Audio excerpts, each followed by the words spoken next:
Hi, I'm Andrew Rodriguez, and welcome to PsychoBible, babbling about psychology and theology. And it's been a little while since I made a video. I have actually been under self quarantine for a couple weeks now. I'm going on like my third week. I was about to actually do this particular video like a few Mondays ago, and I just got caught up with some other stuff. And then what ended up happening, I came down with symptoms of the coronavirus. I don't know if that's what I had, um, or have still, but I am getting better now. But all the local testing site ended up getting shut down, and I guess they ran out of tests, so I couldn't get actually tested. But I had a fever, chills, aches, so I thought I had the flu at first, and it was almost like 5 days, like from Tuesday through Saturday. I was experiencing symptoms, and then after the fever broke, um, then I had the shortness of breath, and so that seems to be the big symptom that sets it apart. So I had that for a good week at least, and but this week finally feeling more like myself. Got a little bit of congestion, a bit of a cough, bringing up some phlegm, but that's about it. So I'm pretty sure I had the coronavirus or COVID-19, but I just can't say for sure. So anyway, so I've been under quarantine, and you'd think, oh great, this is awesome. I got all this time in my hands, but I was just exhausted, and it just sapped me. Um, there's so many other videos I wanted to be doing right now. There's with all this, especially with all this extra time in my hands. But when I started to do a video a few weeks ago, I had a hard time figuring out what God wanted me to do next, what to make a video about, what to really speak about. Because I got a bunch of topics I could do videos on, but I just didn't feel at peace with anything. And I'm like, please, I don't want to make a video about the coronavirus. Everyone's talking about it. I'm sick of hearing about it. And this was before the real major quarantines really started. I already was sick of hearing about it, but it was getting to the point that I felt like I had to say something or just get it really for my own sake, just to get it out of my system because it's just been on my mind. And I think I was watching a little bit too much of the news, so I was starting to feel some of that anxiety about this whole thing, and not really so much about the virus. And this is funny because I believe I actually had the virus itself. So even as someone who likely got the virus, I was never really scared of it. And to me, I'm sick. I just got done with another cold. I had like a week of being free of no colds, and then back to being sick again. Yeah. Well, what are you gonna do? It's just how it is. But what really got me concerned was the response to this virus. And so that was causing some anxiety within me. So I'm like, you know what, maybe I should do a video where I just sort of get my thoughts out there. If anything, just for my own sake. If you get anything from this, then awesome. If not, then, well, I got it off my chest. So we see with the response to this epidemic, it's just been a panic. It started with people just being stupid. Um, I remember going back to like December. Uh, there were jokes about it. Jokes about. I remember seeing one meme. Some Asian guy said, "I'm gonna see how racist people are, and I'll start coughing or sneezing on a subway car." And just as a joke, just because the virus was pretty much contained to China, and so there weren't many cases, if any, yet reported in the U.S. So it was easy for us to be like, all right, no big deal. But then people started being stupid and not taking it seriously. And there was a lot of uncertainty about the seriousness, and there still is. Are we kind of overreacting? Even with it being as contagious as it is highly contagious. but is it as serious? There's still some debate about that. And so a lot of people weren't sure. Are we overreacting to this? Are we making too big a deal of this? It seems like only the elderly and people with compromised immune systems are vulnerable. So why should we be shutting down businesses? And so, and I see both sides. I struggled with figuring out what should my response be and what should I believe about it. And then there were some cases in our area, in my county in PA. And so you start seeing a little bit of like a wave going from the east towards central and western PA. So now this thing is starting to spread, and now it's not just an issue out there in China. Now it's here, it's home, and so there's several things about the way we've been reacting to this virus, and also reacting to the reactions and reacting to the response that the authorities have to this virus that are really noteworthy. First, there's the whole thing with the toilet paper, the hoarding of paper towels, toilet paper, tissue, all the meats in the meat section of a grocery store have just been wiped clean. You just see right away when there's a crisis how greedy certain people are. And shame on them. And if you're one of them, well, I pray you repent of that. Because really, if people would have kept a level head, we would have been fine. But now we're running out of things, or shortages of stuff, until the next shipment comes in. We're still producing stuff. This was not a crisis of us being short on supplies. It's just people overreacting. Now we're short until the next shipments come in. So just see people panic and be greedy. And then you see cases of people ignoring precautions, still gathering in large numbers and touching each other and being in close proximity and spreading the disease. And so then there's the reaction of people just not taking it seriously at all. Then you got the reaction of people just filled with terror about this whole thing. I'm a therapist. I'm considered essential staff, so I've been working this entire time, but I've been having to do everything remotely. My job doesn't want me even coming into the office, so I'm trying to do phone sessions with clients or video sessions. And interestingly, I've been seeing a mixture of reactions among my clients, but some of them are really scared of this thing, and it's now really debilitating them. So you've got people who already have anxiety issues. Now they're just terrified. And I'm not sure if we're overreacting still. So it really brings in the question of how should Christians be? How should we be responding to this? We got one extreme, people just living life like normal and refusing to put space between them and use precautions. You've got others who now are just terrified to socialize, terrified to walk down the street. And you got those who are just panicking, panic buying, hoarding things. Others who are just now at a loss for stuff, and because others have bought everything up. And so, you know the reactions. Everyone, the history books will be talking about this for years. There's plenty of videos out there about this whole thing, plenty of articles. I'm not saying anything new. So, how should we as believers, as the called out ones, how should we, the church, be responding to this pandemic? Well, for one, we should be level-headed.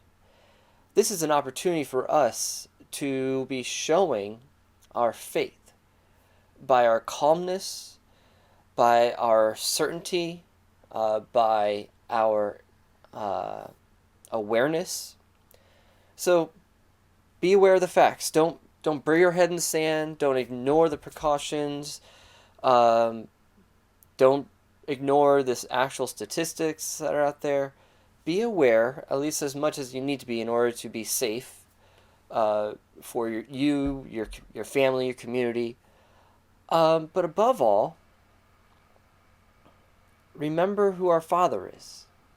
Remember that God is in control, that He is ruling over the universe, that He is all powerful, and that He loves us and He cares for us. So that's where our comfort comes from. It's not in whether or not we have tests, swabs. It's not in whether or not we have enough ventilators.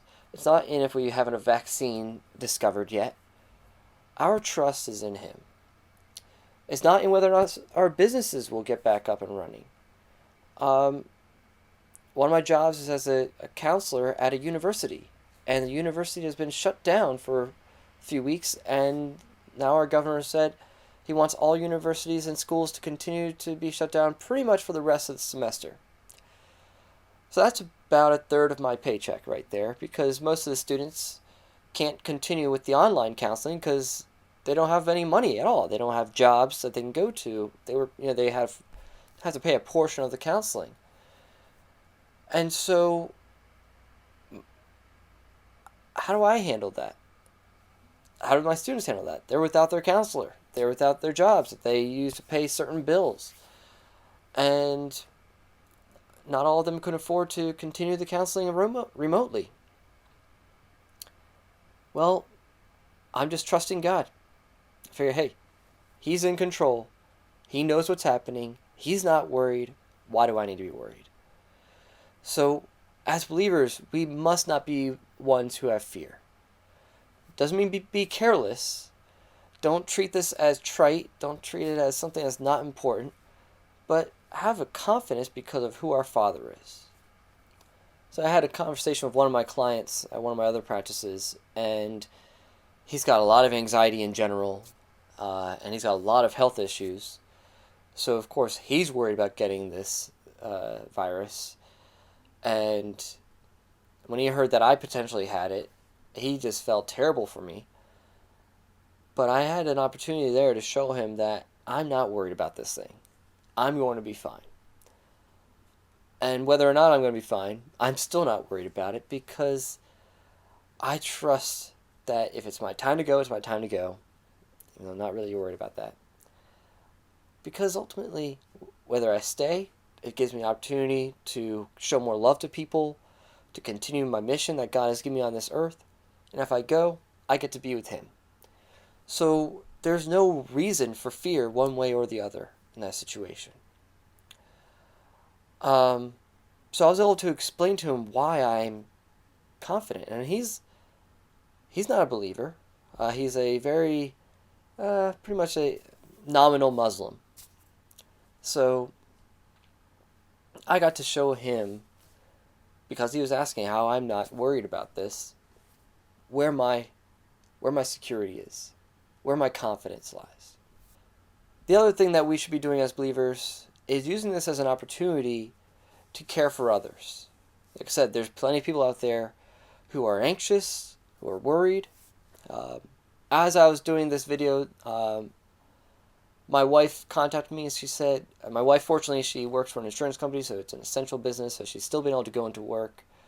But a lot of her staff have been sent home and they're working from home. And so one of her friends from work has been working from home for like a week or whatever at the time that I was first going to make this video. And my wife contacted me and she said, hey, I'm going to go visit my friend after work and make her dinner. You know, she's stuck at home. She's lonely. And I'm just so proud of her. I'm just going to brag on her. I'm just so proud of her because she saw a friend who's in need and she went and ministered to that friend and showed her, hey, you're lonely right now. I'm going to just spend some time with you. I'm going to make you dinner. And my wife's an amazing cook, so I'm sure she appreciated that. So we want to care for our neighbors. If you're one of the people who got a lot of stuff, you have extra toilet paper, maybe you're now one of the people who regrets hoarding and overstocking on things. Well, now's your opportunity to make it right by being generous with your abundance. So, also that means follow the protocol. Don't be touching people. Just be smart. Use common sense. Care for your neighbors by not putting them at risk by potentially spreading this thing. But even though we may have to practice physical distance, I don't like the word social distance, because we should still be socializing in some way. Heck, we have social media, and yet social media does not require you to touch people. So we should be able to socialize without having to touch people. So keep a physical distance, but not an emotional distance. If you have friends who have been alone this whole time, reach out to them. Check in on them. Ask them how they're doing. Pray for them. Pray with them. Don't just say, I am praying for you. No, contact them. Call them up on the phone like we used to do before we had texting and Facebook. And actually speak with them and pray with them in the moment. Just try to have fun with your friends in whatever way you can. So be generous. I got some family members who contacted me and just were like, hey, how you doing right now? I heard you're sick. And is there anything you need? And that was awesome. That was good just to know that they cared.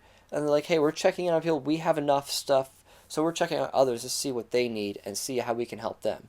That's the opportunity that the church has right now to not, because we're not scared, because we know our God will provide for us, then that means that we know we're taken care of. We're good. We're set.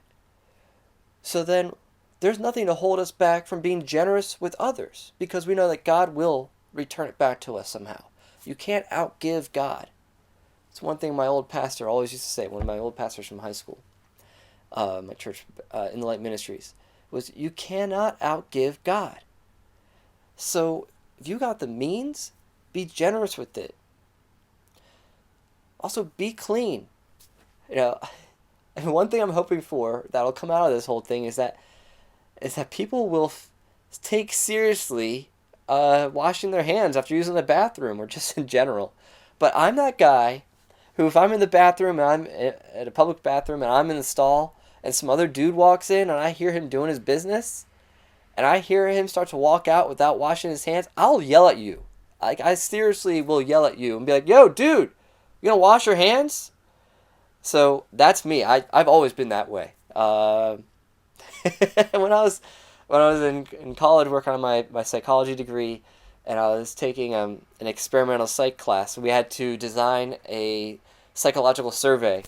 And for real, this psychological survey I designed was one to interview people or survey them to see if they washed their hands after using the bathroom. So it's always been an issue that's important to me. Like, it's so nasty. You're touching your junk. Wash your hands, okay? So hopefully people would start taking that serious and count to 20, sing the ABC song. That's what I was always taught. So we're not meant to be careless. We're meant to be clean. Back when all of Europe was dealing with the Black Plague in the Middle Ages, what helped turn the tide was when they started researching the purity laws of the Old Testament, and they saw the scriptures, the laws about washing your hands and quarantining people who are sick and burying the dead and keeping the dead away from them. The sanitation conditions in the Middle Ages were not good. But as they were reaping the consequences of their lack of cleanliness, and they started researching scriptures, they realized, this stuff might actually make sense. And they started practicing washing their hands and burning the dead, or keeping them away from those who are not sick. And that's what turned the tide against the Black Plague. So God's rules aren't arbitrary. He gives us them for our benefit. So follow them. We should be the people who are demonstrating to the world how to be clean, how to be careful. And that's showing love to others. Because we're like, well, I'm not going to get sick. Well, you may get someone else sick. Okay, so be considerate. Just in general, all of this stuff is common sense that we should have been practicing before this whole pandemic. But at the same time, we ought to also be watchful. And this is where my past as someone who's really into end times prophecy and conspiracy theories, I'm real tempted to go down this rabbit hole again, because I can't help but notice with this panic over this pandemic how much people are sheep, and they are just following the recommendations of the government as if they have no choice in the matter at all. And it's almost like we're under martial law without them having to actually declare martial law. And that's a little bit frightening to see how easily people are surrendering their rights. But at the same time, we ought to be humble. So remember what your rights are. If you're an American, or in the West you have a constitution that protects your rights to gather and stuff. Like the fact that a government makes a suggestion for certain business to close, and automatically people close down their business, and they're not at all thinking that, wait a second, if I do this, I'm basically telling the government has a right to tell me whether or not I'm able to make a living. And we are already so heavily regulated that we almost already are in a situation like that. But at the same time, we are giving so much power to the governing authorities. Now, we could just simply go along with things because out of our own free will we realize maybe it's just safer for everyone if I follow these recommendations. So while at the same time remembering what our rights are, so that as soon as there's signs that this thing is finishing up and it's safe enough, we go back to business as usual and build the economy back up, because that's what we need to get things up and running. And so we need to be watchful of the government that they're not going to overstep. And it seems like they already have. But we could say for a moment, at least temporarily, well, we're in an emergency situation. Okay. So as soon as things are passed, we just got to hold the government accountable. Okay, we gave you guys some leeway before because we're in a really bad situation, but you don't have the authority to continue to tell us whether or not we can run our businesses, our careers, if we can travel. We're a free nation. We're free people. We're going to exercise our rights. So we were willing to lay down those rights for the moment before, but now the time has passed, and we're going to build things back up. So I would hope that people would do that and not continue to cower and simply comply with every recommendation that the government has. I don't know. Who knows where this thing will lead, and if by the time this whole thing is done, if people will be so conditioned to just taking their cues from governing authorities. Now, you could just simply be going along with their recommendations of your own free will. To exercise your freedoms doesn't mean that you're going to be rebellious. You could be like, okay, that head doctor, Anthony Fauci, he's saying these recommendations. Okay, good. I will freely exercise my rights by complying with that. But we get into a problem when the government is mandating some of those things, and now churches can't meet.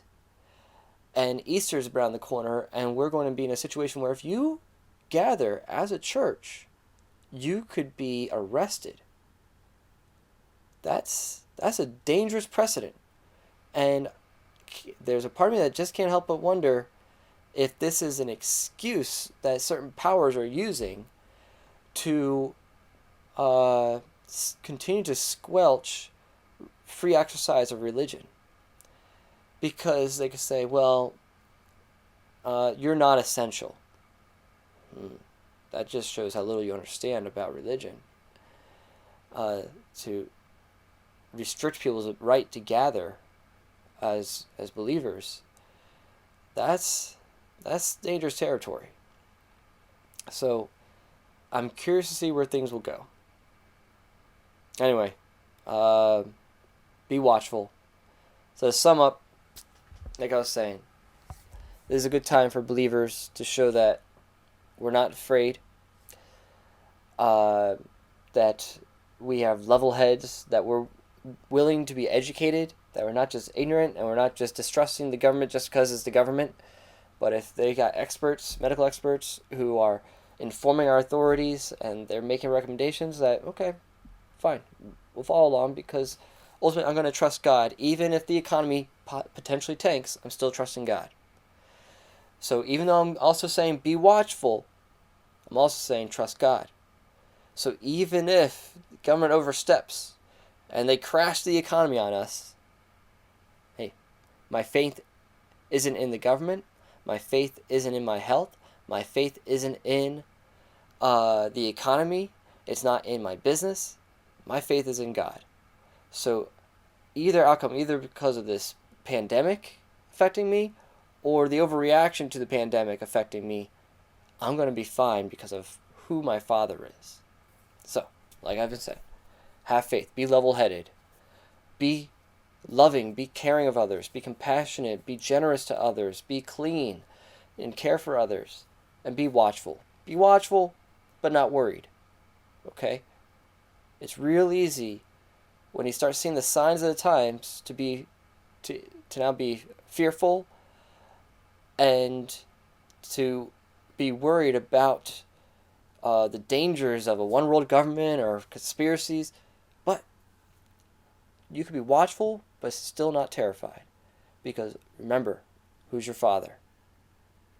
So those are my thoughts.